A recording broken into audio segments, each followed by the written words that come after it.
she's got a really difficult job from the outside, right? She started, she didn't, we're here, we're there, and she's just stayed really ready. And what I love about that, it's such a great lesson, I think, to a lot of kids on different teams. And I'd like to point out Hannah Stalkey, because she was seeing how Addie was going. That top and in look, that's my favorite. I'd prefer not as much with this particular team to enter it from the wing. And when we enter it from the top, a lot of good things happen.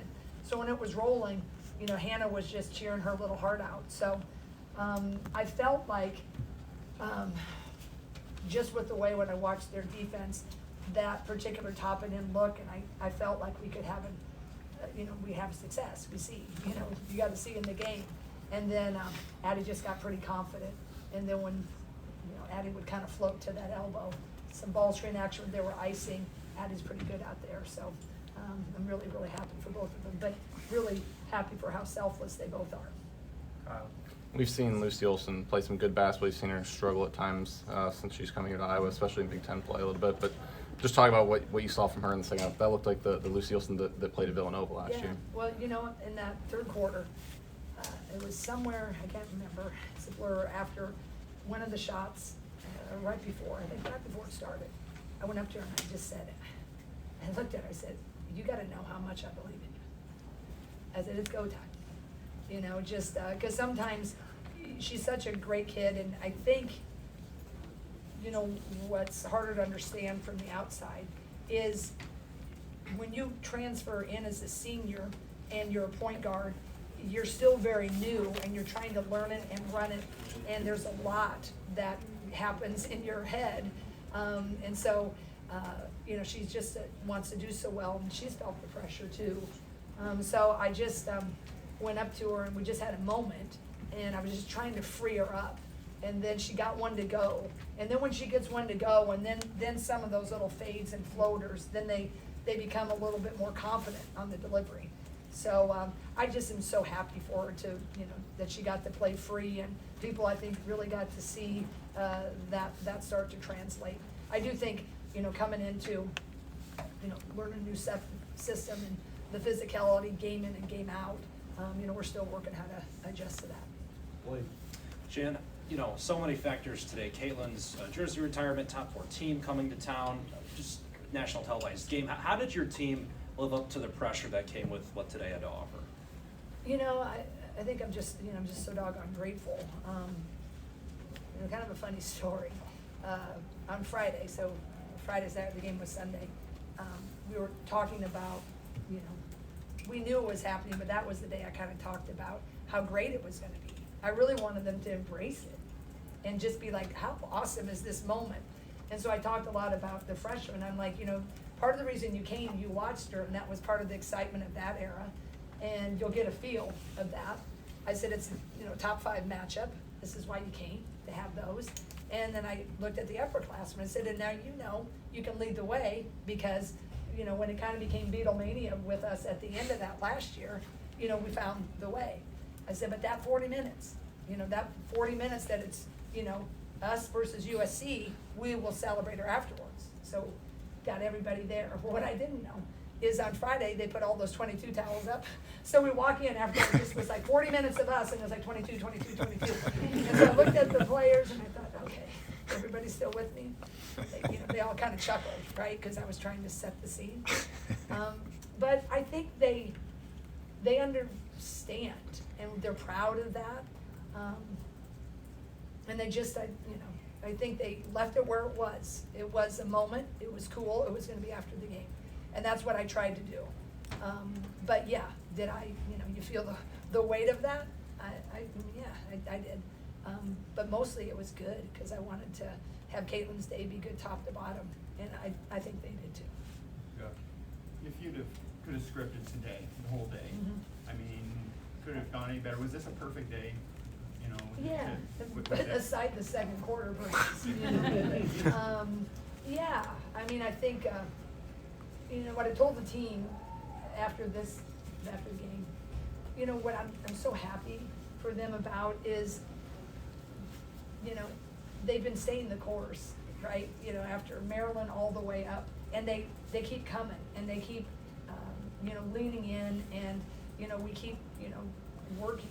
And I was so happy they got this moment, because so many, they had it go the other way, right? And it's a possession here, it's a possession there.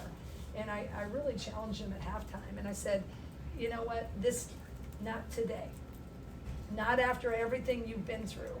I said, there is a moment, and I don't think this defines the season by any means. I think, Minnesota played USC, had it to 6, I think, at one point at USC. And the Big Ten's so tough. But what it is such a great lesson. A life lesson of adversity is hard, but if you keep showing up, it's gonna turn.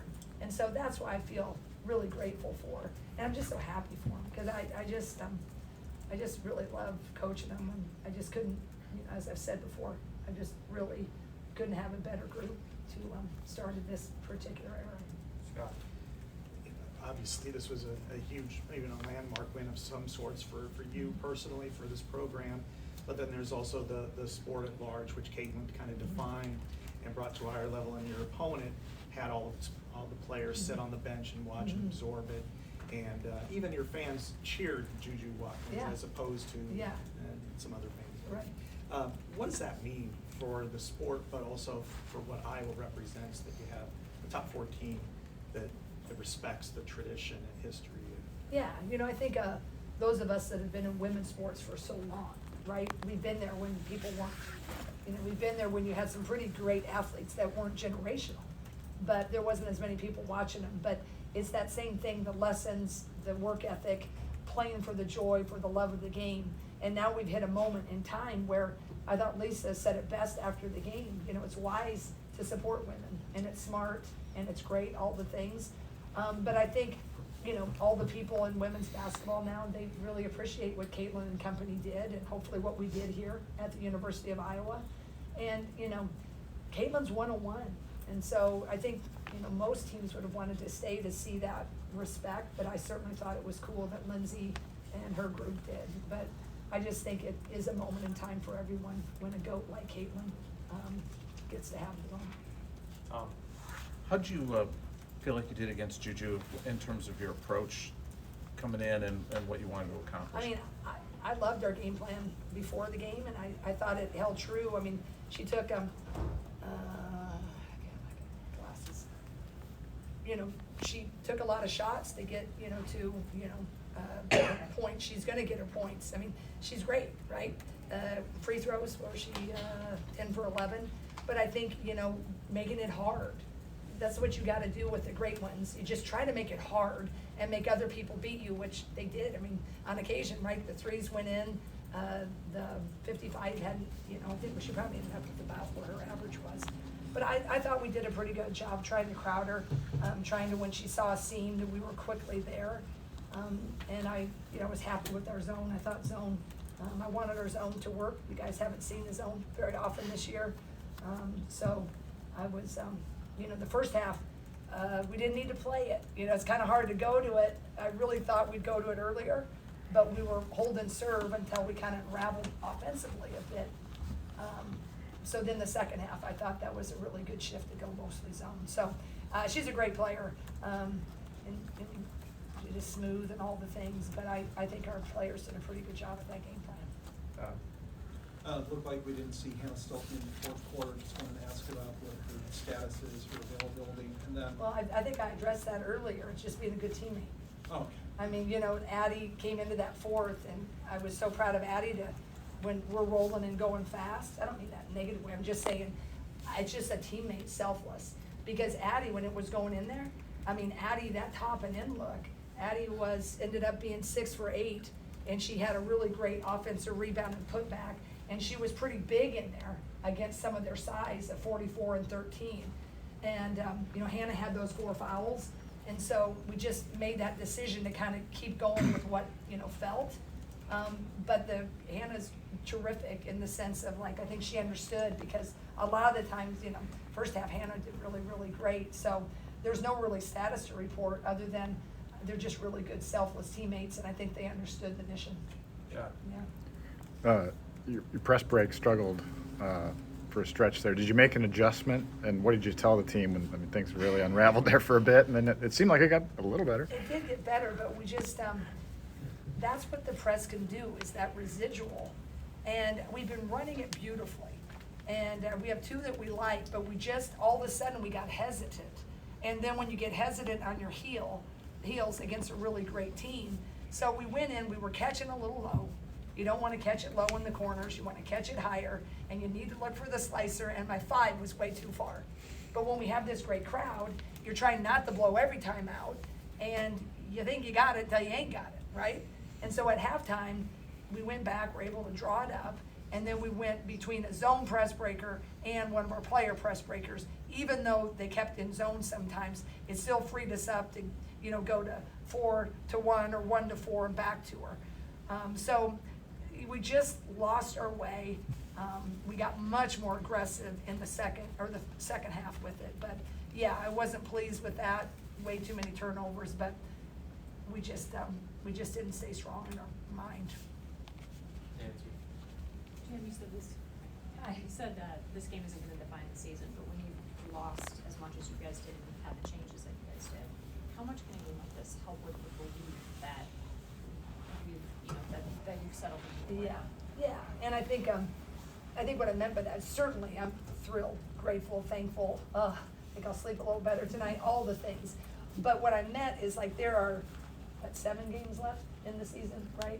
And look, I mean, we've been one possession in every game I've replayed in my mind thousands of times and learned and all the things, I think we called great timeouts to advance tonight. We maybe hadn't done that as well a couple games ago. So I think it really will help us with that belief. What positive out of a negative, we still didn't shoot great tonight, right? But we're able to win. If we can shoot it a little better and hold our defense, I think there's a lot of promise for this next 7 games and to hopefully love it to be the big tournament, right? But this team, I think you saw how much we counted on Guyton. I think you see what Strimlow can do when she's in, right? And Mulaney got a couple minutes. She's going to be coming. But those minutes that we're getting are going to be so valuable. I hope it'll keep stacking wins. But I think the future, building into next year and the following.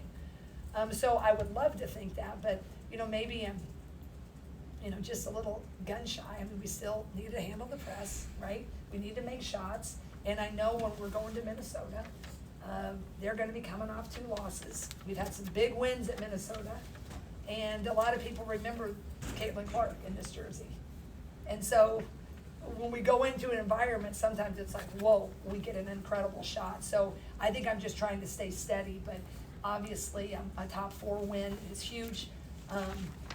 I'm incredibly proud of them, and I intend to build on it. But I do know the youth that we have sometimes, and we count on them a lot. And sometimes when you get in those tough stretches, we got a lot of tough road games ahead of us. So I'm being cautiously optimistic. Last one. Obviously a lot of great players over the years, but now 3 in the rafters. What's it like to see that? And obviously Michelle was before your time, but what do you kind of see as the common thread between them? I mean, I think the common thread between anybody that gets a jersey retired is just their mental fortitude. They're just able to do things that most people can't. And it just starts with the work ethic, but there's an expectation for greatness. And I feel so blessed to have been part of Caitlin's ride, but also Megan Gus's.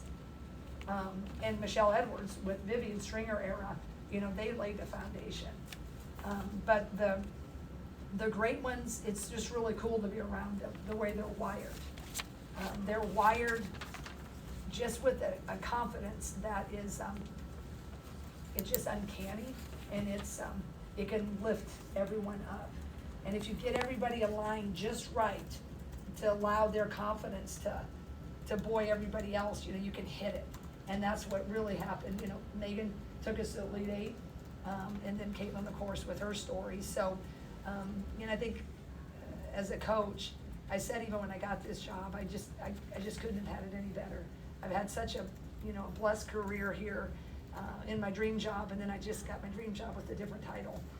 So I my goal is to hopefully maybe get one more up there someday in this era. But I thought today was it's really a nice, it's a nice moment for them, because I know what it looked like from the outside, but we just kept in our team and just like the next day and progress. So today, I think you saw a lot of the things that I've seen in my locker room and on the court, and I'm really happy for them.